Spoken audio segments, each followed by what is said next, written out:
Sri Lanka wakes before sunrise. Stories are waiting to come live. Campaigns are ready to take shape.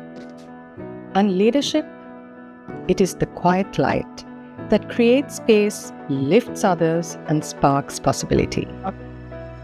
Hi, I'm Wajinie Mahanama. I'm the Client Services Director at MullenLowe Group Sri Lanka. And I'm very proud to represent Sri Lanka on this global stage. MullenLowe is the country's largest integrated brand communications company. Across 8 strategic verticals, we deliver hyper-bundled solutions, uniting creativity, media, and tech into a seamless ecosystem. With over 100 brands across more than 30 categories, backed by MullenLowe Worldwide and Omnicom, we combine global intelligence with deep local intuition. But what truly sets us apart isn't scale.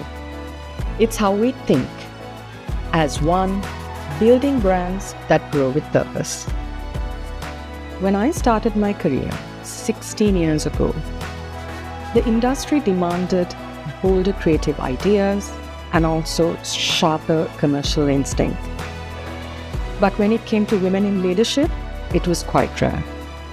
And voices like mine were even rarer.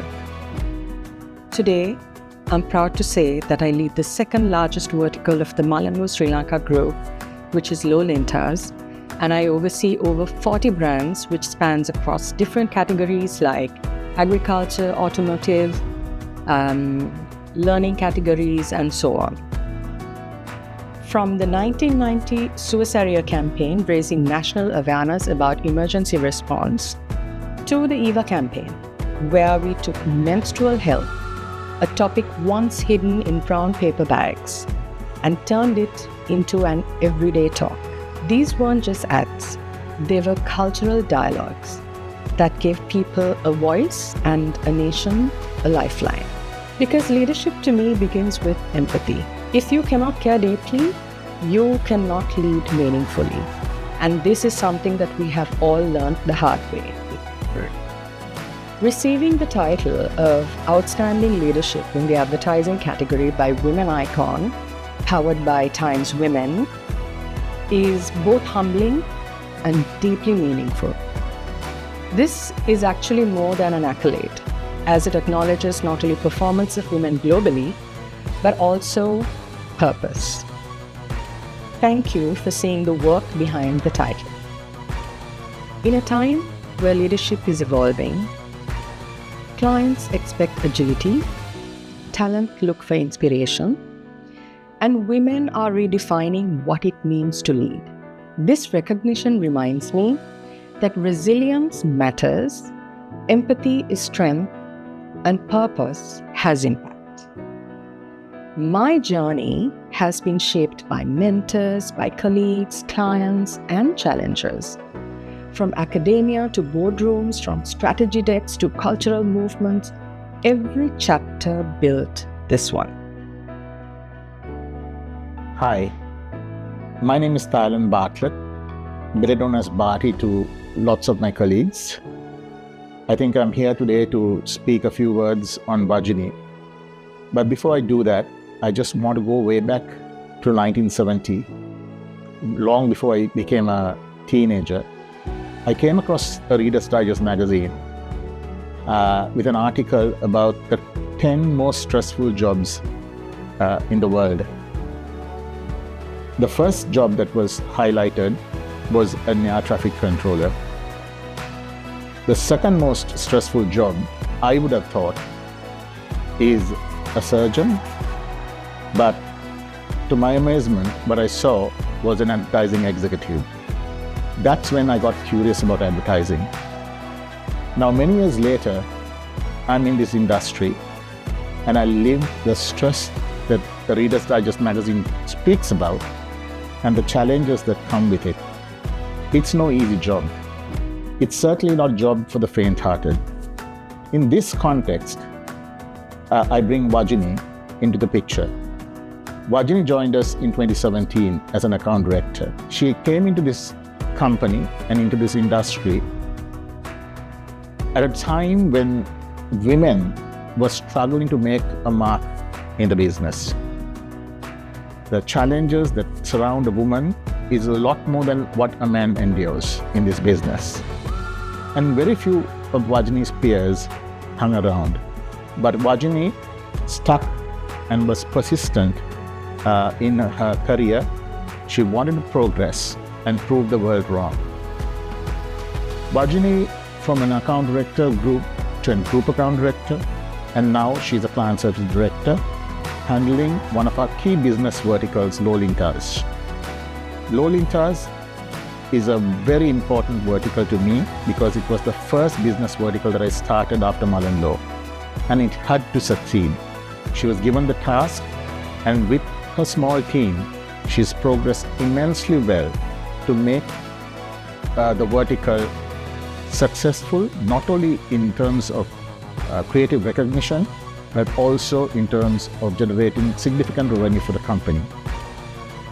Wajinie is one of those people who is very, very passionate not only about the work she does, but her other interests in animal welfare, in children-related matters, which is absolutely important for an advertising person to have a different side to their regular lives.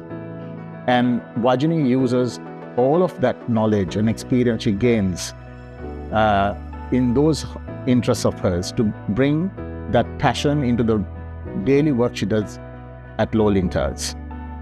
I'm extremely delighted that Wajinie has been selected as a woman icon in 2026 because she well deserves it. And I hope Wajinie will be an example to many women to be persistent with all the social challenges, apart from the work challenges that come with this job, to grow and develop as strong women, as this world needs a lot more strong women leaders and be equal to men. All the best, and my congratulations to Wajinie. When it comes to Wajinie, her approach to work, especially when she's briefing the creatives, she always has a very fun approach. Even her briefs are very light-hearted, very direct, at the same time very clear. When we work on a campaign, I think her speciality is that she gives a lot of freedom to the creative team. At the same time, she is there with the team, she supports and also fight with the team. I think those are the special qualities of Wajinie. It's a fun and pleasurable thing to work with her. So that is the feedback that I always get from the entire creative team. So I think I believe that she deserves this recognition, Women Icon Award powered by Times Women. She truly deserves it. I extend my heartfelt gratitude to Women Icon powered by Times Women for this honor. Receiving this title feels like a shared heart from women who have had to work twice as hard to be recognized. To every young woman entering advertising, leadership doesn't change who you are. I once thought that leadership was about carrying the weight. But in reality, leadership is about carrying the light. The light of opportunity, the light of mentorship, the light that tells another woman there is space for you. And leadership is never about being seen. It's about seeing. Because when women see possibility, industries evolve, cultures shift, and futures expand.